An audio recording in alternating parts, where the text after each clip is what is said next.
your money hand over fist. But have you ever noticed a difference between professional and entrepreneur? There's a difference. All right, well, the vision behind the vision is, just to give people something real. That's what real biz is. The real business behind business is business, right? And business is life. So you kind of bait them in with the real estate and the business and the wealth, but then we really get down to what's holding them back inside of their life. And that's what the Expo is really based in. It was really an empowerment vehicle, but you got to speak in the language of people that are really trying to communicate empowerment and don't really realize that they're not really finding it just by finding things to do, real estate, business, chasing things. So I bring them out based on those thoughts, but then I turn around and also infuse it with empowerment and other resources to help them have a better life, which will help them have a better business, which then can create real estate and all the types of wealth. I think the message that I want to tell everybody is there's a million different ways and a million different paths to make $1 million different dollars. That maybe there's wholesalers out there, maybe there's landlords out there, maybe there's people already established in the industry, but they haven't seen your version of it yet. That's what the world is waiting to see, is your version, your creativity, your passion. So you don't have to reinvent the wheel. We work with two kinds of people, millionaires and millionaires in training. If you're not the latter, don't worry about it. I wasn't when I started either. It takes a little bit of time, it takes a little bit of learning. You're going to live a little bit, you're going to lose a little bit, but you're going to come back better than ever. I learned a very valuable lesson. It's not about the money, it's about who you become along the way. And that was really the life lesson that I learned, is I became a better person. I gained wealth that I never thought I'd have as a kid, but now I'm a better person, and I'm able to share that with all the students. There's a lot of energy here, so if you're not here, I don't know what you're doing with your life. Please explain the agenda and what can someone expect that did not come. They can expect to come to a free event. They can expect to have very inexpensive exhibit area spaces and ads and other ways to advertise their business that they're trying to advertise. They can expect high quality, next level speakers that you would normally have to pay thousands or hundreds of dollars in order to be able to access are here. Lawyers, just all types of professionals, expert investors, business owners is doing millions and millions in business, but also have great life principles. You can expect that here. Real people that'll just talk to you. You can just take people's phone numbers and take selfies, have fun, very interactive and engaging. So anything but the norm.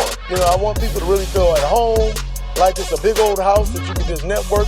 And I also want it to be diverse, all colors, man, female, young, older, everyone, because it's important to make it like the world is created and not like we've segmented so many things in our world. When it comes to your real property, there's a law that if you die was called intestate, meaning without a will, then you could transfer that property through transfer on death designation affidavit. So you would file that with the recorder, and once you pass away, then that TOD, if whomever is listed as the beneficiary, they take your death certificate and another affidavit saying that you actually passed, and then they'll become the owner. So a TOD can allow you to avoid probate court, of course trust, but there's also LLCs that you can use as succession plans. A lot of people don't really think of it because it's a business, but I actually had a client that I did it for, and because he owned like a home health care agency, and he wanted to leave that agency to his kids, and he could have put it in a trust with all the complications that come with a trust, and there is also some rules of construction with trust.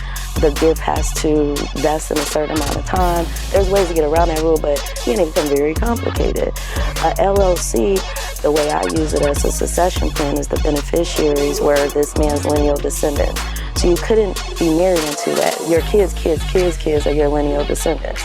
So if the beneficiaries in the LLC are your lineal descendants, and the LLC owns your assets, then it gets passed to them.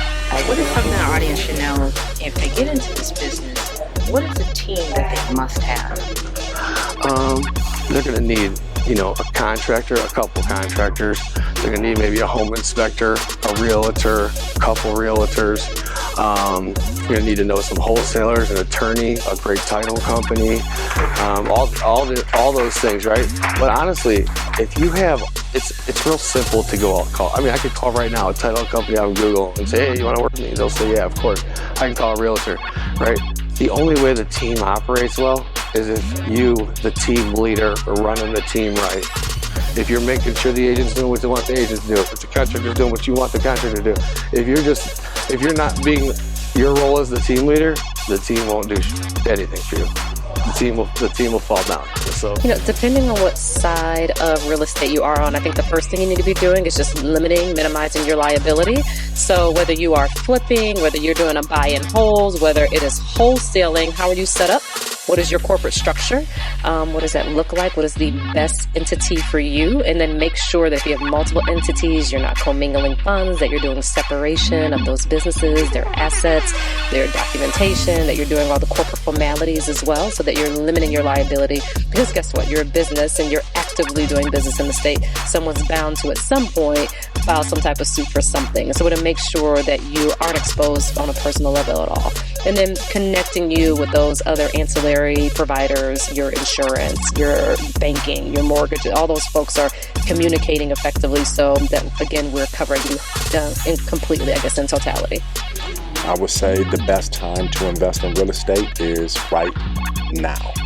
And if you would have asked me that 5 years ago, I would have said right now. If you would have asked me that 10 years ago, I would have said right now. If you asked me that 5 years from now, I'm going to say right now. So that's what I would say. Get involved in real estate. You got to pick your lane. There's 1,000 ways to make money in real estate, but the key is to get involved in real estate.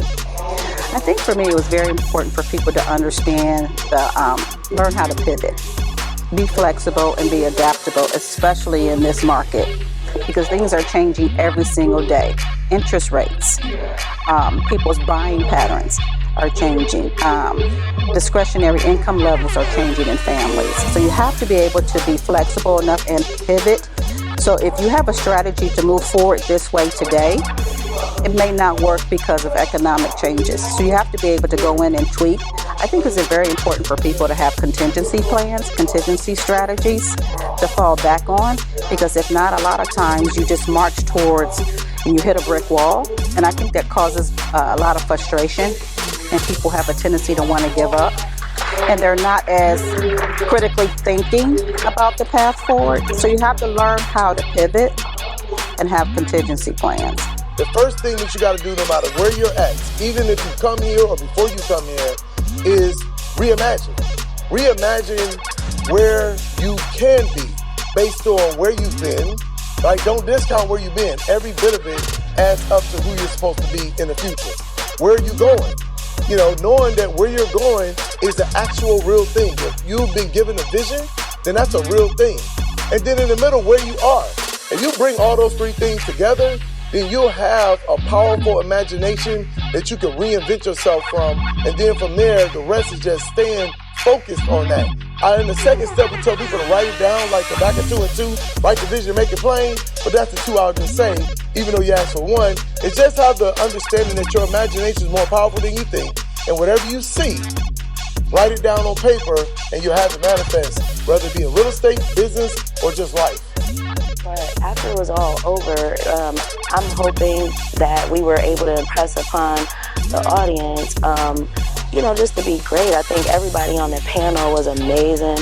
Black women doing amazing things in our community. We all have a different story, but we are all an epitome of success in our own right.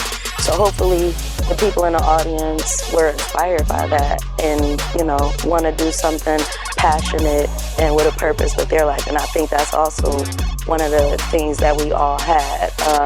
We all had a passion and wanted to help people. And to see somebody be that successful, striving that hard to help others, hopefully that's something everybody saw and want to mimic as well.